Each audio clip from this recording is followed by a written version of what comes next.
Hello civilians, आप सभी का स्वागत है आज के इस नए वीडियो में।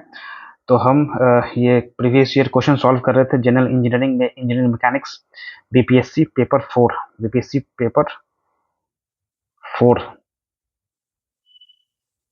जो जनरल इंजीनियरिंग है उसके तहत एक सब्जेक्ट है इंजीनियरिंग मैकेनिक्स, जिसका प्रीवियस ईयर क्वेश्चन सॉल्व कर रहे थे। तो पिछले वीडियो में हमने कंप्लीट किया था 35 क्वेश्चन तक। इस वीडियो में हम आगे इसको खत्म करेंगे, क्वेश्चन नंबर 36 से आगे बढ़ेंगे और उसको आज फिनिश करेंगे इस वीडियो में।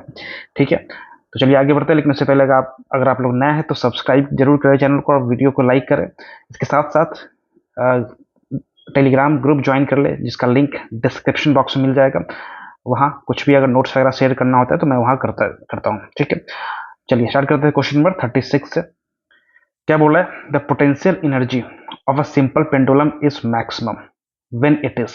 तो पोटेंशियल एनर्जी मैक्सिमम कब हो गया सिंपल पेंडुलम का? अगर हम सिंपल पेंडुलम देखें, यहाँ से ये क्या करता है, ठीक है, रोटेट करता है।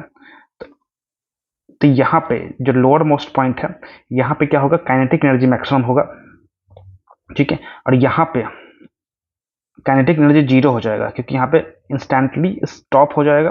तो काइनेटिक एनर्जी जीरो और पोटेंशियल एनर्जी मैक्सिमम। तो इसको पॉइंट को क्या बोलेंगे? Eight the turning point of oscillation. यहाँ से टर्न हो रहा है ऑसिलेशन, वहां पे पोटेंशियल एनर्जी मैक्सिमम हो जाएगा। तो इसका आंसर हो गया ए।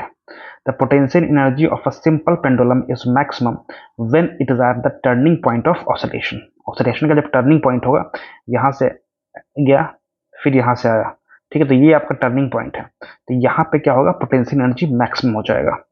when the pendulum is constant, then the height of its bob is minimum from ground level। और कांस्टेंट है तो क्या होगा? मिनिमम होगा। तो यहाँ पे पोटेंशियल एनर्जी क्या होगा? मिनिमम होगा इस पॉइंट पे, इस पॉइंट पे। चलिए आगे बढ़ते हैं नेक्स्ट क्वेश्चन की तरफ। क्वेश्चन नंबर 37 को क्या बोल रहा है कि particle starts moving from rest. Particle start कर रहा है फ्रॉम रेस्ट से, मतलब u इजकल टू 0 हो गया, अंडर अ कांस्टेंट एक्सेलरेशन। ए है कुछ, ठीक है। It travels a distance x in first 10 second. तो पहला टाइम t सेकेंड में, ठीक है, इसने क्या किया? x डिस्टेंस ट्रेवल किया। Distance y in next 10 second, और अगले 10 सेकेंड में y डिस्टेंस ट्रेवल किया। तो पूछ रहा है कि आपका y और x में रिलेशन पूछ रहा है, ठीक है। तो इसको निकाल लेंगे। तो अगर हम पहला देखें, x इजकल टू फॉर्मूला लगाया इक्वेशन ऑफ मोशन का, तो ut plus half a t square, ठीक है। तो फर्स्ट 10 सेकेंड में क्या हुआ? x is equal to ut, u 0 है, ये खत्म हो जाएगा। Half into a t square, 10 का स्क्वायर तो कितना हो गया? 150 ए। तो x इजकल टू आ गया 50 से। अब y निकालेंगे तो u क्या हो गया? हाफ ए, u तो 0 होगा यहाँ भी। नेक्स्ट 10 सेकेंड, मतलब पहला 10 सेकेंड फिर अगला 10 सेकेंड, तो 20 सेकेंड हो गया। तो 20 का स्क्वायर 20 इंटू 20, यानी कट गया 10। तो ये क्या हो गया? 200 ए। ये y नहीं है, ये x प्लस वाई है, ठीक है। तो यहाँ से y निकल जाएगा। y क्या हो जाएगा? 200 200 ए माइनस एक्स, एक्स क्या है? 50। तो ये आ गया 150 ए। तो x is equal to 50 a, y is equal to 150 a, 150 है। तो इसको y को हम लिख सकते हैं 3x, ठीक है। तो y क्या हो गया? 3x। इसका आंसर क्या होगा? सी हो गया, ठीक है। वही दिया हुआ है, given time is equal to 10 second, ठीक है। इक्वेशन में मोशन लगाया हमने, s is equal to u t plus half a t square, same आपका दिया हुआ है। चलिए आगे बढ़ते हैं क्वेश्चन नंबर 38 की तरफ। The angle between two forces to make the resultant a minimum and maximum. Minimum निकालना है, तो दो फोर्स है तो सिंपल है, आपको क्या करना है? 180 डिग्री पे अगर हम फोर्स लगा देंगे तो जो आर होगा वो मिनिमम होगा, मिनिमम होगा जब थीटा इजकल टू 180 डिग्री होगा, ठीक है। और मैक्सिमम कब होगा? आर इजकल टू मैक्सिमम होगा एट द रेट जब थीटा इजकल टू 0 डिग्री होगा। 0 डिग्री होगा तो दोनों क्या होगा? एड ऑन हो जाएगा। तो 180 और 0 इसका आंसर हो जाएगा, ठीक है। ये बीपीएससी ए का ही क्वेश्चन है। We know that when two forces P and Q acts in angle theta then its resultant क्या होता है? फॉर्मूला याद होगा, R is equal to under root P square plus Q square plus 2 P Q cos theta, ठीक है। Theta is equal to zero, तो zero is equal to cos theta, cos zero क्या होता है 1 होता है, तो यहाँ पे R is equal to P plus Q आ जाएगा। थीटा अगर 180 होगा तो मतलब कॉस थीटा इजकल टू -1 हो गया, तो आर इजकल टू क्या हो गया पी माइनस क्यू होगा, जो कि मिनिमम हो जाएगा। ठीक है, नेक्स्ट क्वेश्चन देखते हैं। इन अ moment summation, the moment of the resultant force about point O is equal to the sum of all the couple moment in the system, moment of forces in the system about point O। तो दोनों ही सही है, इसका answer क्या हो गया C हो गया। तो क्या बोला है कि मोमेंट सम करते time moment of the resultant force about point O, कोई पॉइंट ओ है इसके अबाउट हमको निकालना है रिजल्टेंट फोर्स का मोमेंट, ये बराबर किसका होगा, जो कपल मोमेंट अगर हम लगा रहे हैं उसके प्लस कोई फोर्स अगर लग रहा है उस फोर्स का जो मोमेंट क्रिएट होगा, जो दोनों को ऐड ऑन करेंगे, दोनों को सम करेंगे तो उसके बराबर ये हो जाएगा। इसको बोलते हैं Varignon theorem, that is moment of forces. क्या बोलता है कि moment of resultant of forces about a point is equal to the summation of moment of the component of forces about the same point. ठीक है, this theorem also called principle of moment and useful in scalar moment calculation in cases where the perpendicular distance is hard to determine, Verignon theorem offer an alternative to the find that distance। ठीक है, next question क्या बोल रहा है, states that the algebraic sum of moment of two unequal forces, दो unequal force है उसका जो मोमेंट निकालेंगे उसका जो algebraic sum होगा about any point in their plane is equal to the moment of their resultant about that point। तो अभी जस्ट हमने पढ़ा, इसको क्या बोलते हैं वेरिजनॉन थ्योरम। ठीक है, इसको बी बोलेंगे। ये क्या होता है कि Varignon theorem states that the algebraic sum of moments of two unequal forces, दो अनइक्वल फोर्स का मोमेंट निकाल के उसको ऐड करो अबाउट एनी पॉइंट, वो किसके बराबर होगा, फोर्स का रिजल्टेंट निकाल के उसका मोमेंट निकाल लेंगे। ठीक है, तो दोनों ही क्या होगा बराबर हो जाएगा, इसको बोलते हैं वेरिजनॉन थ्योरम बोलते हैं। चलिए next question, in dry friction the frictional force acts to the contacting surface in direction opposed to the motion or tendency for motion of one surface relative to another। तो simply friction force का direction पूछ रहा है, कोई contacting surface है, कोई body है। ठीक है, अब मान लीजिए इधर मूव करना चाहेगा तो फ्रिक्शन फोर्स किधर लगेगा, उसके टेंजेंट अपोजिट डायरेक्शन में लगेगा। ठीक है, तो ये नीचे लगेगा अपोजिट डायरेक्शन में और टेंजेंट होगा, इसका आंसर क्या हो गया ए हो गया। In dry friction the frictional force acts tangent to the contacting surface, जो सरफेस कॉन्टैक्ट हो रहा है उसके टेंजेंट लगेगा in direction oppose to the motion, जिस डायरेक्शन में मूव कर रहा है या टेंडेंसी है मोशन का उसके अपोजिट और टेंजेंट लगेगा। ठीक है, dry friction is the resistive force that encounter between two solid surface. तो ड्राई फ्रिक्शन किसको बोलते हैं, एक रेसिस्टिव फोर्स है, रेसिस्ट करेगा, जो किसके बीच में एक्ट करेगा, दो सॉलिड सरफेस है, इसके बीच में आपको एक्ट करेगा ड्राई फ्रिक्शन। क्या है, रेसिस्टिव फोर्स है, रेसिस्ट कर रहा है मतलब मोशन को रोक रहा है। ठीक है, next question, kinetic energy during collision is loss due to, जो काइनेटिक एनर्जी है वो लॉस होता, उसका लॉस होता है किस कारण से, हीट जनरेशन बिल्कुल सही बात है, साउंड जनरेशन बिल्कुल सही बात है, वाइब्रेशन ऑफ कोलाइडिंग बॉडीज बिल्कुल सही बात है, वाइब्रेशन होगा, साउंड जनरेट होगा, हीट जनरेट होगा, सभी कारण से जो काइनेटिक एनर्जी है वो लॉस हो जाता है। ठीक है, अब यहाँ कोलिजन के बारे में कुछ दिया हुआ है कि इनइलास्टिक कोलिजन क्या होता है। एन इनइलास्टिक कोलिजन में क्या होता है, kinetic energy is loss during collision, जब टकराएगा दो बॉडी अगर इनइलास्टिक कोलिजन है तो यहाँ पे जो काइनेटिक एनर्जी है उसका नुकसान होता है, वो लॉस करता है। ठीक है, अब the basic characteristic of an inelastic collision का अगर बेसिक कैरेक्टरिस्टिक देखें तो लीनियर मोमेंटम कंजर्व होगा, तो मोमेंटम दोनों ही केस में कंजर्व होगा, चाहे कोलिजन इलास्टिक है, चाहे कोलिजन क्या है इलास्टिक है या इनइलास्टिक है, दोनों ही केस में मोमेंटम ऑलवेज कंजर्व होगा। लेकिन इनइलास्टिक केस में काइनेटिक एनर्जी कंजर्व नहीं होगा, तो कहाँ जाए उसका नुकसान होगा, वो लॉस कर जाएगा आपका हीट जनरेशन में, साउंड जनरेशन में या वाइब्रेशन करने में। ठीक है, कोफिशिएंट ऑफ रेस्टिट्यूशन क्या होता है, ई का वैल्यू 0 से 1 के बीच में। ठीक है, for solving problems of inelastic collisions we can use, एक फॉर्मूला है m1u1 plus m2u2 is equal to m1v1 plus m2v2। इससे यहाँ पे क्या है, सिंपली मोमेंटम हमने कंजर्व किया है, तो मोमेंटम कंजर्वेशन से ये फॉर्मूला आया है, मोमेंटम कंजर्वेशन से फॉर्मूला आएगा।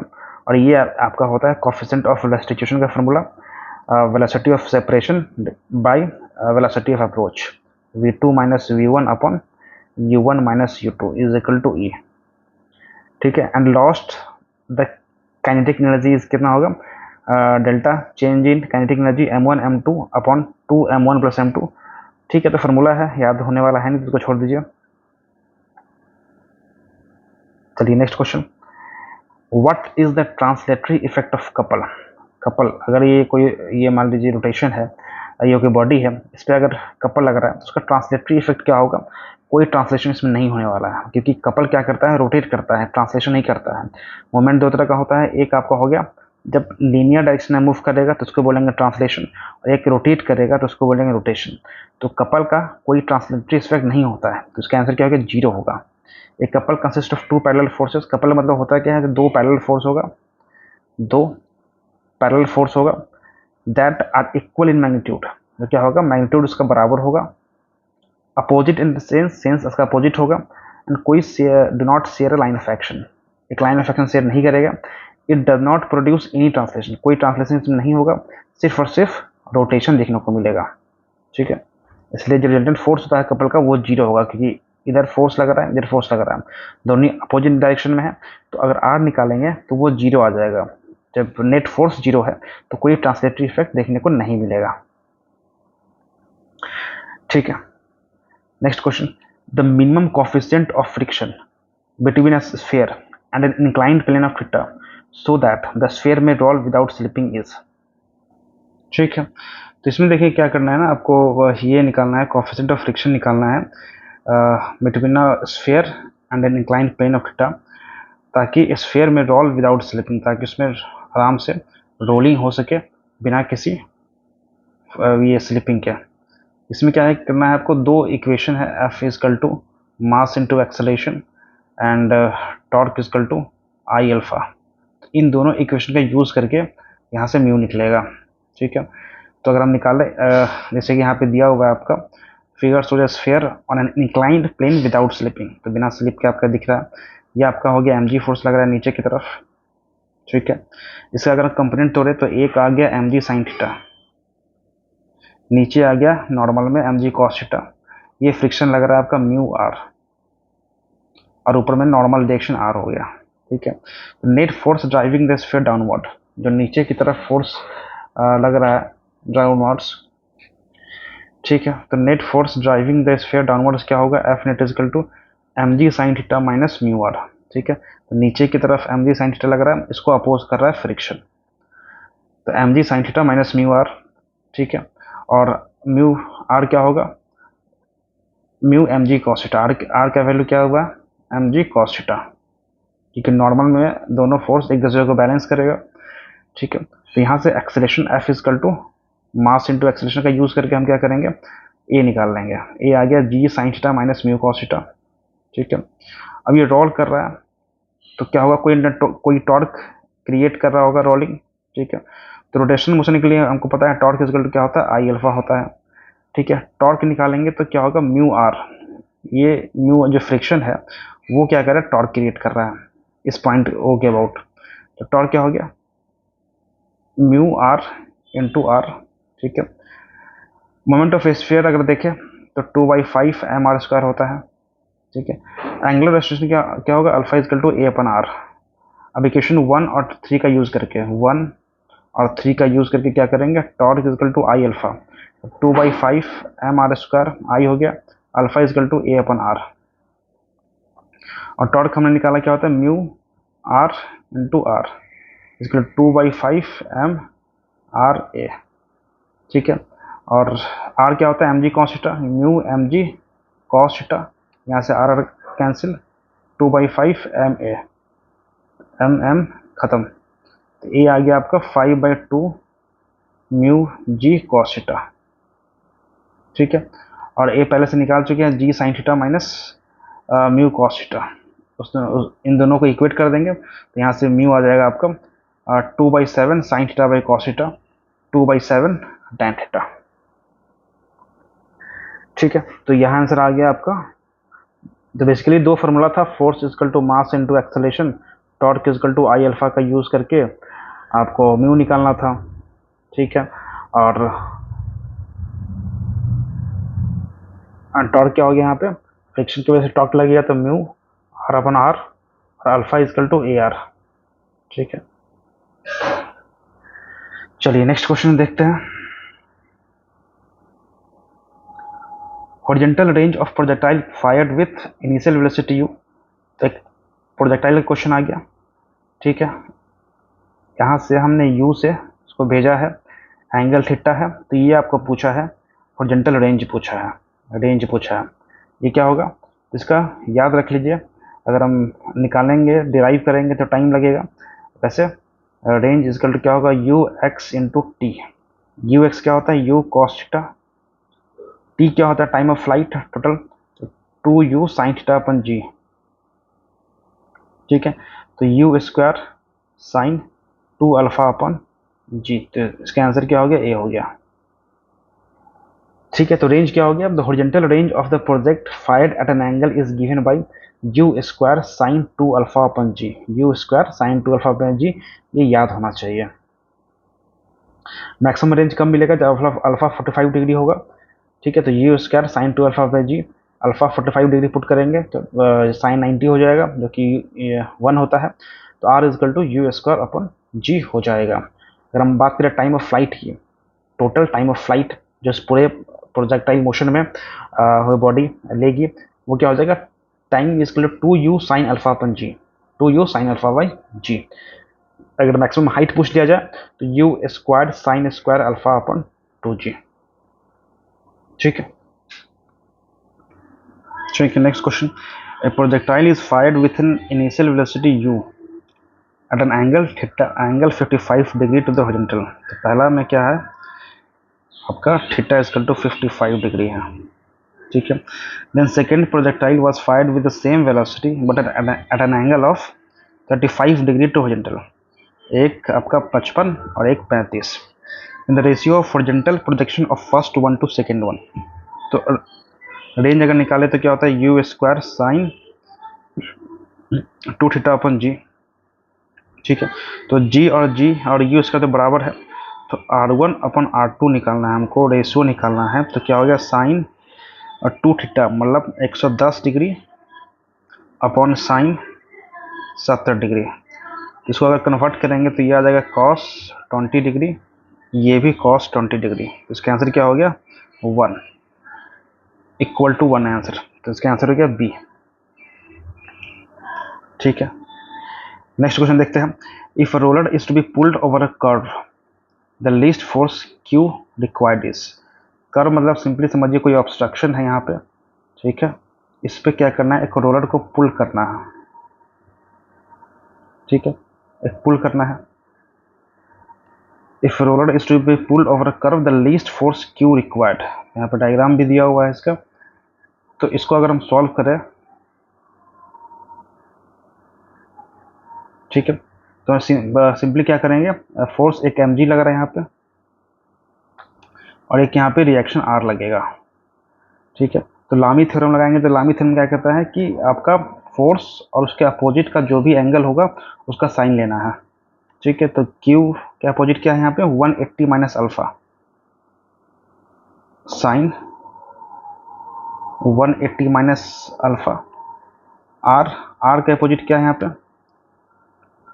Alpha plus theta, alpha plus theta, और mg के अपोजिट क्या है, 1 साइन 180 माइनस थीटा, ठीक है। तो अब q और mg को कंपेयर करेंगे तो q upon sine 180 minus alpha is equal to mg sine 180 minus theta. जैसे q आ गया mg sine alpha upon sine theta. अब q को मिनिमम होने के लिए क्या करेंगे, साइन थीटा को मैक्सिमम कराएंगे, नीचे वाले को मैक्सिमम करा देंगे।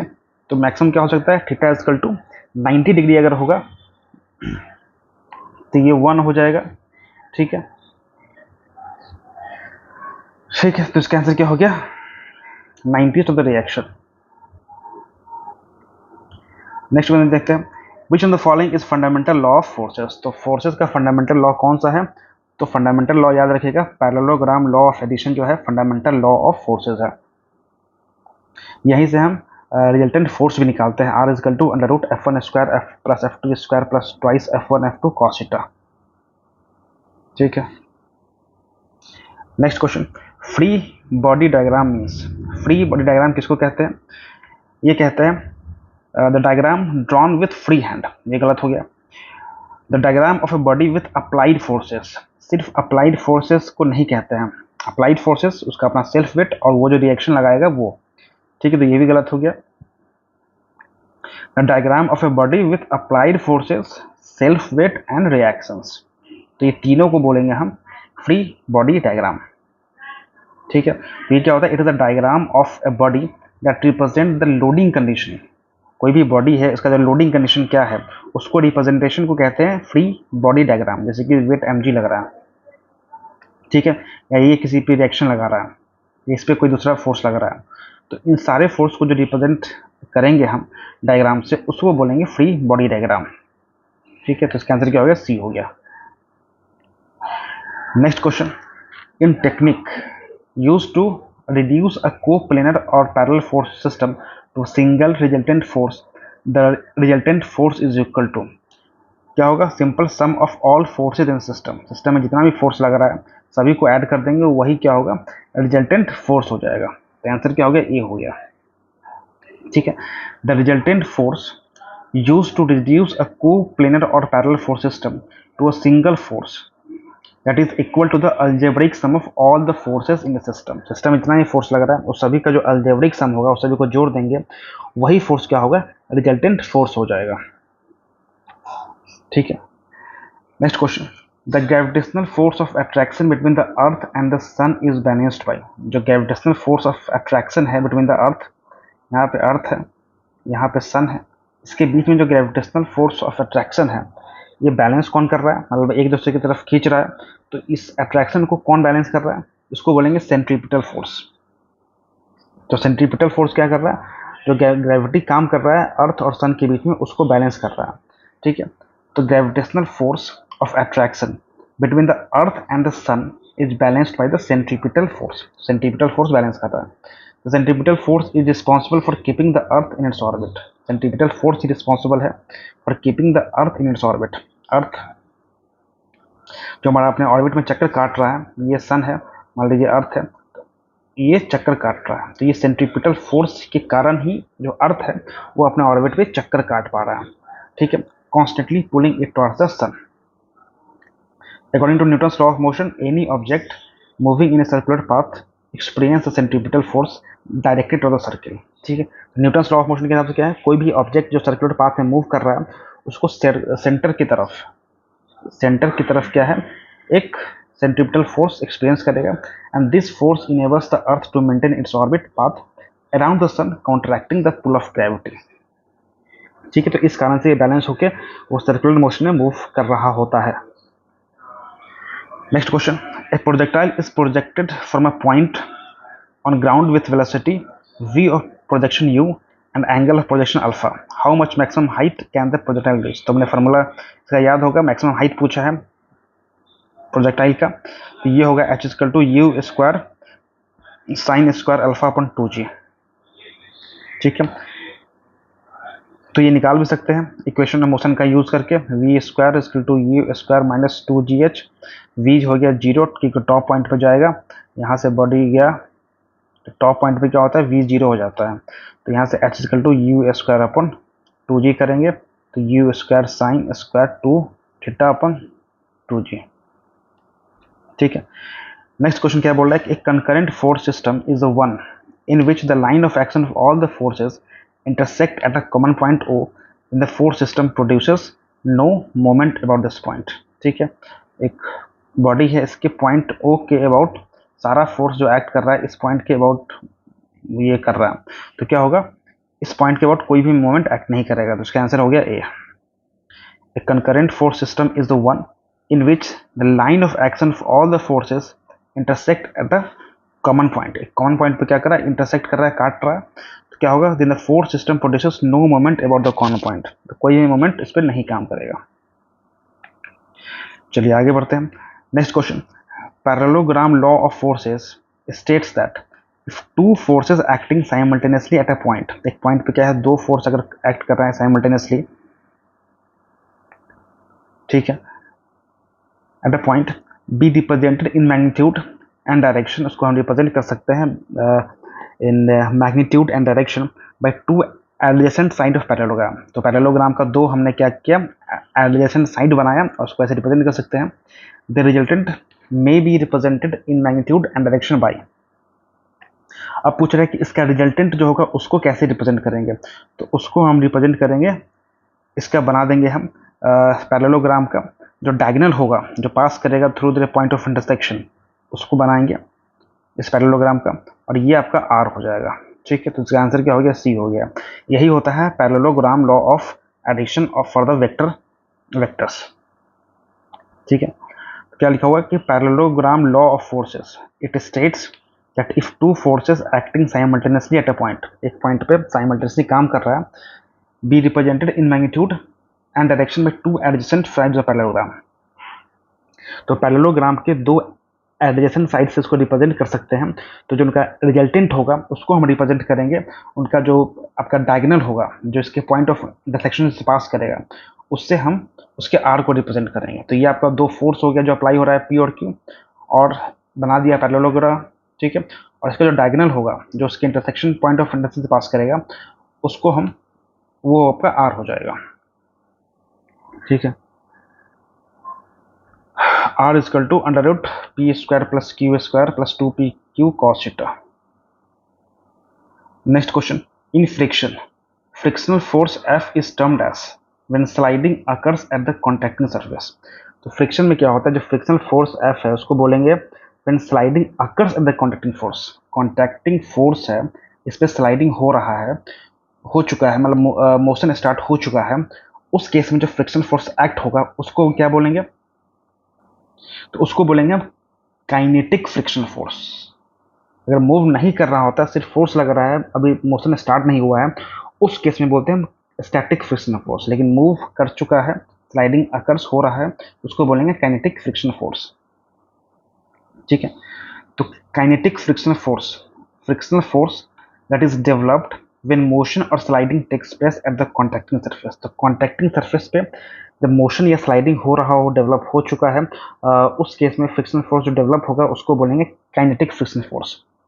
स्टैटिक फ्रिक्शन फोर्स किसको बोलेंगे, when motion is not take place, जब मोशन नहीं हो रहा है उस टाइम में, जैसे कि एक आपका एक सरफेस है, इस पर एक बॉडी रखा हुआ है, हमने फोर्स लगाया, लेकिन अभी मूवमेंट स्टार्ट नहीं हुआ है, उस केस में जो फ्रिक्शन लगेगा उसको बोलेंगे स्टैटिक। अब समझिए मोशन स्टार्ट हो चुका है, तो उस केस में जो फ्रिक्शन लगेगा उसको बोलेंगे काइनेटिक। ठीक है, लिमिटिंग फ्रिक्शन फोर्स किसको बोलते हैं, व्हेन मोशन और sliding is about to start, जब स्टार्ट होने वाला होता है, उस केस में जो आपको फ्रिक्शन फोर्स लगेगा उसको बोलेंगे लिमिटिंग फ्रिक्शन फोर्स, और ये क्या होता है, मैक्सिमम फ्रिक्शन फोर्स होता है। ठीक है, next question, question 56, Newton's first law of motion. Newton's first law of motion क्या होता है, इनर्शिया इक्वेशन, को इनर्शिया ऑफ मोशन भी कहते हैं। Defines N inertia reference frame. ठीक है, तो इसका आंसर हो गया ये। Newton's first law of motion के हिसाब से जो एक बॉडी है वो अपना जो स्टेट है उसका रेस्ट का या यूनिफॉर्म मोशन का स्टेट लाइन के लॉन्ग वो चेंज नहीं कर सकता है तब तक जब तक कोई उस पर एक्सटर्नल फोर्स नहीं एक्ट हो रहा हो। अगर वो रेस्ट में है तो वो रेस्ट में रहना चाहेगा, यूनिफॉर्म मोशन में है तो यूनिफॉर्म मोशन में रहना चाहेगा, जब तक उस पर कोई अलग से फोर्स एक्ट नहीं कर रहा हो। It means that the natural tendency of the material body to remain continue in the state of rest or that of uniform motion which is termed as inertia, उसको बोलते हैं inertia बोलेंगे। Thus Newton's first law is the law of inertia। ठीक है, next question, if a bullet of mass m moving with velocity v, कोई एक bullet है जिसका मास m है, मूविंग विथ वेलोसिटी, मान लीजिए ये आपका बुलेट हो गया जिसका मास m है, moving with velocity v, hits a stationary ball of mass m, एक बॉल रखा हुआ है इसका मास क्या है 99 m है और शुरू में u इक्वल टू 0 है। They both start moving together, दोनों क्या हो गया, साथ में मूव करने लगा, with the same velocity in the same direction, ठीक है। The loss of kinetic energy of the whole system due to impact is, loss निकालना है। तो इनिशियल काइनेटिक एनर्जी क्या था, हाफ एम वी स्क्वायर था, और इसका तो जीरो था, ठीक है। फाइनल क्या हो गया, तो half 100 M plus V dash square, तो वी डैश निकालना पड़ेगा पहले।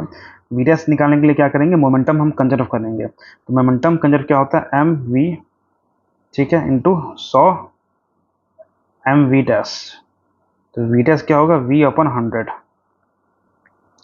तो half into 100 M into V dash is equal to V square upon 100 का स्क्वायर, तो 4 जीरो हो गया, ठीक है। तो ये आपका खत्म, तो M V square upon 200, initial क्या था, एम वी स्क्वायर अपन 2, ठीक है।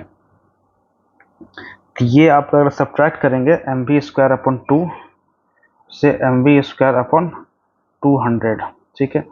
200 100 माइनस 1 मतलब 99, तो इसका आंसर क्या हो गया, सी हो गया।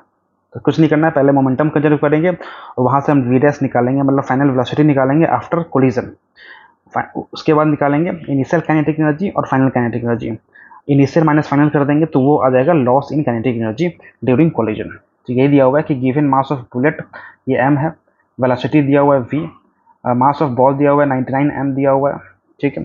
Static condition, initial velocity of ball v2 zero दिया हुआ है, इनिशियली बॉल क्या है, रेस्ट में है, ठीक है। कोलिजन के बाद दोनों का बराबर हो गया, v1 equal to v2 equal to v final हो गया। तो काइनेटिक एनर्जी अगर निकालेंगे तो क्या होगा, half M B V B square, half M B square आ गया। और अगर हम निकालें बुलेट का, सॉरी बॉल का, तो ये जीरो हो गया, ये आपका हो गया बुलेट कोलाइड किया बॉल से, ये हो गया रिजल्टेंट मोशन। तो मोमेंटम कंजर्व किया, वी निकाले, फाइनल वेलोसिटी निकाले और फिर इसको लॉस निकाल लिया, ठीक है।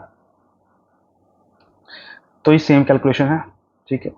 Next question, minimum force required to move a body on a horizontal surface will be proportion to. अब मिनिमम फोर्स पूछ रहा है कि required to move a body on a horizontal surface will be proportion to. तो simply friction यहाँ पे act कर रहा है ना, तो यहाँ पे आपको मान लीजिए ये सरफेस है, ये हो गया, तो नीचे लगेगा उसका mg, ऊपर लगेगा रिएक्शन, ठीक है। और minimum force required to move a body on a horizontal surface will be proportional to, तो फोर्स p लग रहा है सर्टेन एंगल पे, ठीक है। तो ये आ गया p cos थीटा, ऊपर में लगेगा p sin थीटा और नीचे लग गया म्यू r, ठीक है। तो वहीं पे आपका ये बना हुआ है, तो इक्विलिब्रियम इक्वेशन लिखेंगे पहले हम एक्स डायरेक्शन में, तो क्या होगा, p cos थीटा किसके बराबर होगा, आपका फ्रिक्शन के बराबर होगा, ठीक है। म्यू आर एन के बराबर हो गया, म्यू को क्या लिखेंगे, tan phi equal to R N, फिर निकालेंगे summation of F Y direction में अगर इक्विलिब्रियम बैलेंस करेंगे तो R N plus P sine theta is equal to क्या होगा, डब्ल्यू। तो ऊपर की तरफ कौन सा फोर्स लग रहा है, R N plus P sine theta, ये किसके बराबर होगा, डाउनवर्ड फोर्स जो कि ग्रेविटी है एम जी डब्ल्यू, यहाँ से आर एन निकल गया, W minus P sine theta, ठीक है। और इसको फिर पुट करेंगे इसमें इस वाले फार्मूला में, तो P cos theta is equal to ten five W minus P sine theta, तो P cos theta is equal to ten five क्या लिख सकते हैं, sine five upon cos five, W minus P sine theta, यहाँ से आ जाएगा P cos theta cos five, इसको हम इधर ले गए, ठीक है। और W sine five minus P sine theta sine five, फिर हम इसको पी कॉमन लेंगे तो cos theta cos five plus sine theta sine five equal to W sine five, ये आ जाएगा p cos theta minus five, ये फार्मूला होता है cos theta cos five plus sine theta sine five. तो यहाँ से आ गया p equal to W sine five upon cos theta minus five, तो p किसके प्रोपोर्शन है, वेट w के प्रोपोर्शन है, और sine five upon cos theta minus five के। इसका आंसर क्या हो गया, आपका ए आंसर हो गया। ये 95 का क्वेश्चन है, तो बहुत पुराना है, अब इस तरह का क्वेश्चन इतना लेंदी नहीं आता है, ठीक है। Next question, during inelastic collision of two particle, दो पार्टिकल है, यहाँ पे क्या हुआ है कि इन इलास्टिक कोलिजन है, which one of the following is conserved. तो कोलिजन में मोमेंटम हमेशा कंजर्व होता है, चाहे कोलिजन इलास्टिक हो या इन इलास्टिक हो, काइनेटिक एनर्जी सिर्फ और सिर्फ इलास्टिक में कंजर्व होगा, इन इलास्टिक में कंजर्व नहीं होगा। तो यहाँ पे क्या होगा, total linear momentum only, in elastic है ना, ठीक है। इसका आंसर क्या हो गया, ए हो गया, ठीक है। Next question, the product of mass and velocity is called momentum. तो मोमेंटम क्या होता है, मास इनटू वेलोसिटी होता है। Next question, find the work done when a force F, force दिया हुआ है आपका, एक्टिंग में particle takes it from the point r1 से r2 चला गया, तो हमको फोर्स निकालना है। फोर्स क्या होता है, सॉरी वर्क डन निकालना है। तो वर्क डन क्या होता है, फोर्स इनटू डी का डॉट प्रोडक्ट है। तो पहले हम डी निकालेंगे। डी निकालने के लिए क्या करेंगे, r2 माइनस r1 करेंगे। आई का आई जीरो हो गया, जे का जे जीरो हो गया, तो सिर्फ के आ गया, ठीक है। डॉट प्रोडक्ट क्या होता है, तो डॉट प्रोडक्ट निकालेंगे 3 इंटू 1, तो क्या हो गया, ठीक है। तो यहाँ पे देखिएगा तो r1 आई प्लस जे प्लस के, r2 आई प्लस जे प्लस 2 के, तो x और y डायरेक्शन में तो कोई चेंज नहीं आया, तो यहाँ पे जीरो हो जाएगा, और सिर्फ z डायरेक्शन में चेंज आया, तो इसका डॉट होता है तो 3 इंटू, तो ये आपका 3 जूल आंसर होना चाहिए। लेकिन यहाँ पे ये गलत दिया हुआ है, तो इसको स्किप कीजिए। यहाँ पे सॉल्यूशन अगर देखें तो i minus 2j plus 2k, ये r2 को लिया है, i माइनस, यहाँ पे माइनस ये लेके सॉल्व कर रहा है, इसलिए आंसर आ जाएगा -1 जूल, ठीक है। नेक्स्ट क्वेश्चन क्या बोल रहा है, if u1 and u2 are the velocities of two moving bodies, दो मूविंग बॉडीज है, उसका u1 और u2 वेलोसिटी दिया हुआ है in the same direction before impact, impact से पहले था, और इम्पैक्ट के बाद क्या हो गया, v1 और v2 हो गया। तो कोएफिशिएंट ऑफ रेस्टिट्यूशन क्या होता है आपका, velocity of separation by velocity of approach, तो v2 minus v1 upon u1 minus u2, ठीक है। तो बी आंसर हो गया। Next question, the damping force acts on the moving system, जो डैम्पिंग फोर्स एक्ट करता है एक मूविंग सिस्टम में of an indicating instrument only when it is, याद रखिए इसको, जो मूविंग इंडिकेटिंग इंस्ट्रूमेंट है, जब ये मूव कर रहा होता है उसी केस में डैम्पिंग फोर्स एक्ट करता है, ठीक है। Damping force acts on the moving system of an indicating instrument only when it is moving, जब मूव कर रहा होता है उस टाइम में एक डैम्पिंग फोर्स एक्ट करता है just to desist that movement, ठीक है। Damping torque in indicating can be provided by air friction provide कर सकते हैं। Damping is use for low magnetic field, अगर मैग्नेटिक फील्ड लो है उस केस में एयर फ्रिक्शन डैम्पिंग यूज कर सकते हैं, जैसे कि मूविंग आयरन हो गया, and electro dynamometer, type instrument. इसके अलावा fluid friction damping is preferred where medium value of magnetic field is used, ठीक है। एग्जाम्पल के तौर पे इलेक्ट्रोस्टैटिक इंस्ट्रूमेंट हो गया। और एडी करंट डैम्पिंग प्रेफर करेंगे जब हाई और स्ट्रॉन्ग मैग्नेटिक फील्ड होगा, जैसे कि PMMC या induction type instrument. Next question, a frictionless pin joint transmits, और फ्रिक्शनलेस पिन ज्वाइंट वो क्या ट्रांसमिट करेगा, force which passes through the pin, pin से जो भी फोर्स पास करेगा उसको ये ट्रांसमिट करेगा, ठीक है। तो frictionless pin joint transmit a force which passes through the pin. Pin joints in truss can transmit forces but not moments, moment so members do not bend. वो क्या करेगा, सिर्फ फोर्स ट्रांसमिट कर सकता है, मोमेंट ट्रांसमिट नहीं करेगा, इसलिए वो बेंड नहीं करता है, ठीक है। जो रिजिड जॉइंट होता है फ्रेम्स में, वो फोर्स भी ट्रांसमिट करता है और मोमेंट भी करता है, इसलिए वो आप रिजिड जॉइंट को ऑब्जर्व करते हुए तो उस बेंडिंग अलाउ होता है, लेकिन ट्रस के केस में बेंडिंग अलाउ नहीं होता है, ठीक है, इसलिए बेंडिंग होगा यहाँ पे, ठीक है। तो यहाँ पे आपका ये खत्म होता है इंजीनियरिंग मैकेनिक्स का प्रीवियस ईयर क्वेश्चन। तो इस वीडियो में इतना ही रखते हैं, फिर नेक्स्ट वीडियो से हम दूसरा टॉपिक स्टार्ट करेंगे, उसका PYQ सॉल्व करेंगे, इसलिए चैनल को सब्सक्राइब करें, वीडियो को लाइक करें। मिलते हैं नेक्स्ट वीडियो में, थैंक यू वेरी मच।